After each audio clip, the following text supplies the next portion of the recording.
এই মুহূৰ্তত দিব লৈছো এটা ৰাতিপুৱাৰ ব্ৰেকিং নিউজ। অৱশেষত গ্ৰেপ্তাৰ কৰা হ'ল শ্যামকানু মহন্ত আৰু সিদ্ধাৰ্থ শৰ্মাক। জুবিন গাৰ্গৰ হত্যাকাণ্ডৰ মূল অভিযুক্ত শ্যামকানু মহন্ত আৰু সিদ্ধাৰ্থ শৰ্মাক গ্ৰেপ্তাৰ।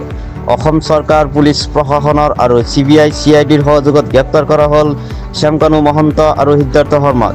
এই মুহূৰ্তত দিব লৈছো ৰাতিপুৱাৰ এটা ব্ৰেকিং নিউজ, কিয়নো অৱশেষত গ্ৰেপ্তাৰ কৰা হ'ল শ্যামকানু মহন্ত আৰু সিদ্ধাৰ্থ শৰ্মাক। সিদ্ধাৰ্থ শৰ্মা আৰু শ্যামকানু মহন্ত গ্ৰেপ্তাৰৰ পিছত প্ৰথম প্ৰতিক্ৰিয়া জুবিন গাৰ্গৰ পত্নী গৰিমা গাৰ্গৰ। ভাল কথা, এতিয়া তদন্ত ভালকৈ আৰম্ভ হ'ব মই ভাবিছোঁ, আৰু গোটেই কথাখিনি উলিয়াওক তেওঁলোকৰ পৰা। কি হৈছিলে আমাকতো জানিবলৈ লাগে, সেই কথাটোৱে বহুত অশান্তি দি আছে মনত।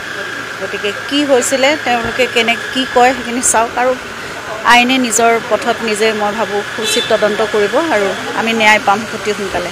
সেইটো কথাই কৈছোঁ মই, অতি শীঘ্ৰেই আমি যিহেতু ফাষ্ট ট্ৰেক ইনভেষ্টিগেশ্যন বিচাৰিছোঁ, গতিকে তদন্ত আৰম্ভ কৰিছে, আৰক্ষীয়ে নিজৰ মতে কাম কৰিছে। ন্যায় ব্যৱস্থা মই ভাবিছোঁ সেই ইমান সবল ব্যৱস্থা আছে আমাৰ ভাৰতত, গতিকে আমি সোনকালে ন্যায় পাম। উচিত তদন্ত হওক, তেওঁলোকে নিজৰ মতে কাম কৰক, আমি মাত্ৰ সকলোৱে সহযোগিতা কৰিব লাগে।